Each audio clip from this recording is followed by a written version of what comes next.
Hi ladies and gentlemen. Leo tumekutana katika kipindi chetu cha Ujana Ujanani, ambapo niliwaahidi kwamba tutakutana na vijana mbalimbali wenye malengo na maono mbalimbali, ikiwa ni katika kukimbiza sanaa na katika kujenga maono yao katika swala zima la ujana.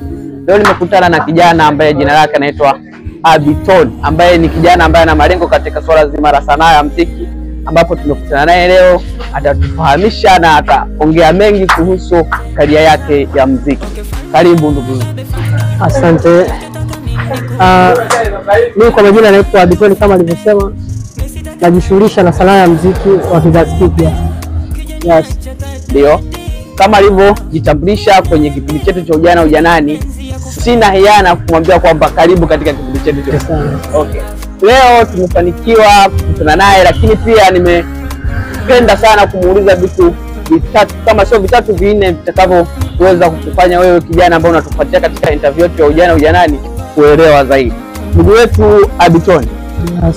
Nafikiri katika kuanza sanaa yako ya muziki kuna changamoto ulikutana nazo. Yes. Vipi? Kuna vijana ambao wapo kwenye nature na wenyewe wanataka kuingia kwenye swala zima la usanii, wanakutana hizo changamoto, lakini wanakosa jinsi gani ya kuvuka. Vipi wewe changamoto ulizokutana nazo katika swala zima la muziki kwa bado ni kijana ni zipi? Okay. Unajua katika utafutaji siku zote lazima ukutane na changamoto. Na kama vijana tunashauriwa tusikate tamaa ili tunapokuwa tunazipambania ndoto zetu. So kikubwa ambacho naweza nikawaambia na ambacho kimeweza kunifikisha hapa, sijaweza kukata tamaa kulingana na ninapopambana. Changamoto ni nyingi na mambo ni mengi ambayo tunakutana nayo kama vijana, lakini nimestiki pale pale kwenye position kwamba ndoto yangu lazima ikamilike.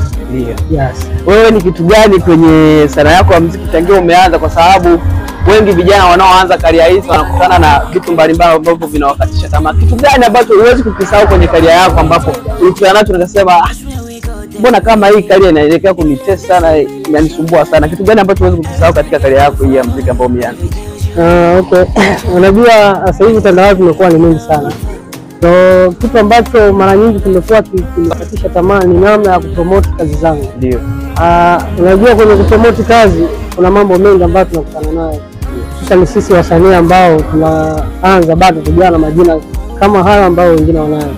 So kwenye issue ya kupromote muziki kuna mambo mengi mno ambayo ni mazito ambayo yanakatisha tamaa sana kwenye sanaa yetu.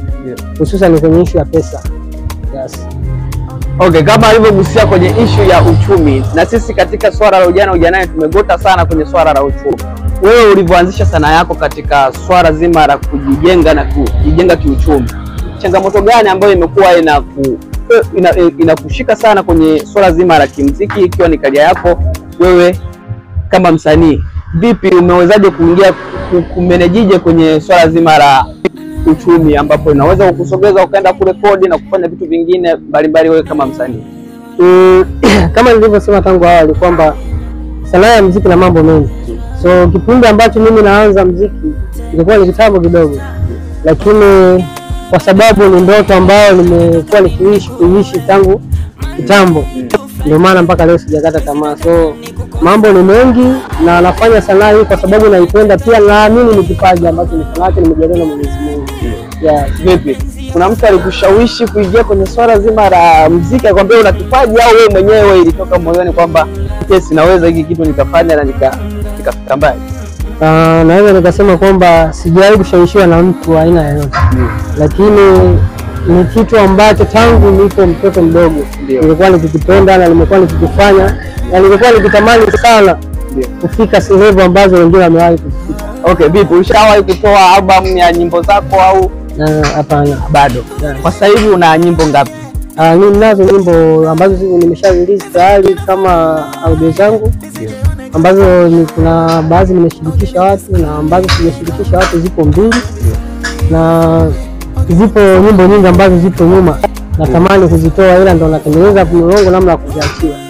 Yes. Na vipi jinsi ulivyoingia kwenye sanaa ya muziki, ulionaje ile support ya watu mbalimbali ambao wamekuzunguka? Ilikuwaje? Ilikuwa nzuri au ilikuwa ya kukatisha? Unajua changamoto, nilisema tangu mwanzo kwamba changamoto ni nyingi sana, lakini nachoshukuru Mungu ni kwamba mapokezi mara nyingi huaga ni mazuri pindi ninapoachia kazi zangu. Nimekuwa nikipokelewa vizuri sana na watu ambao wamenizunguka wamekuwa kunisupport vizuri. So nashukuru, alhamdulillah, mambo yanaenda vizuri. Okay.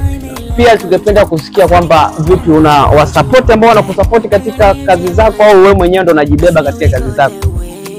Naweza nikasema bado sijapata management, lakini nashukuru kwamba niko na mabrother ambao wamekuwa kiamini ndoto yangu jinsi ilivyo, wamekuwa kiamini namna ninavyopambana, wamekuwa kiamini namna ninavyoimba, so wamekuwa kunipambania kuhakikisha ndoto yangu inakamilika.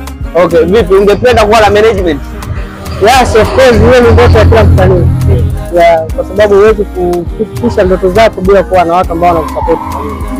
Na ningependa pia kujua nini faida na nini umekipata kutokana na karia yako ambayo umeianza ya muziki hii ikiwa bado wewe ni kijana. Nini vitu gani vimekuja kwenye maisha yako ikiwa umeanza kwenye swala zima hili la usanii ikiwa bado ni kijana? Na siwezi nikasema kwamba sijapata faida. Faida ni kubwa sana ambayo nimeipata kupitia muziki wangu, kwa sababu muziki umenikutanisha na watu wengi tofauti tofauti. Muziki umenifundisha vitu vingi ambavyo nilikuwa sijui. So hayo pia ni mafanikio kwangu. Okay, wewe kama kijana ambaye bado unajijenga pia, nini ungetamani baada ya siku na baada ya kufanya hizi kazi zako, ungetamani kuwa role model wako katika swala zima la sanaa ni kama nani? Issue zima ya role model, wasanii ni wengi ambao nimekuwa nikiwafuatilia na wanafanya vizuri, so natamani kufika level za watu ambao tayari wamefanikiwa. So of course, kusema ukweli kwamba na role model kwa hapa Tanzania hapana, ila napenda namna wanavyofanya kazi. Ndio, unapenda namna wanavyofanya kazi. Yes. Okay. Na pia ningetamani kusikia kwamba kwa sasa hivi unatamani kuachia kazi nyingine au bado uko kwenye process ya kuachia kazi nyingine? Kama hivi karibuni nitaachia kazi nyingine mpya na nipo kwenye process. Ndio. Na watu ungependa kukupatia katika mtandao wa kijamii kupitia jina gani ambalo unatumia katika mtandao wa kijamii? Okay, YouTube unapatikana kama Abitoni, na TikTok pia ukiingia utanipata kama Abitoni TZ. Kote kwenye mitandao ambako kuna support muziki napatikana kama Abitoni. So ukiingia kule utanisearch na utanipata. Okay.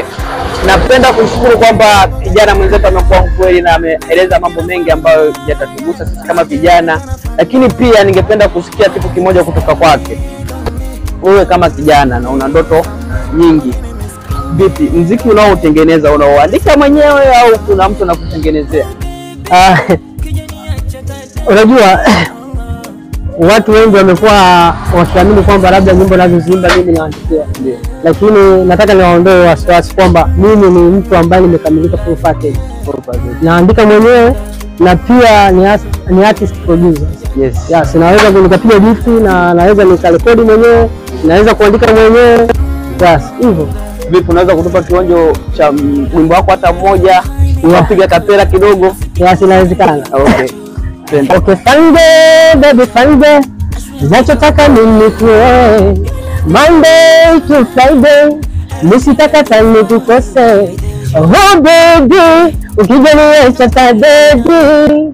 Oh, baby, sitaki mapenzi ya kufeki. Baby, you love me, love, love. Love. Yeah. Okay. Na pia tunasikia ndugu yetu Abitoni, wote tukamfollow, tukasupport kazi yake ili kumpa nguvu kama kijana. Nashukuru sana kwa kujoin nasi katika kipindi chetu cha Ujana Ujanani. Nashukuru.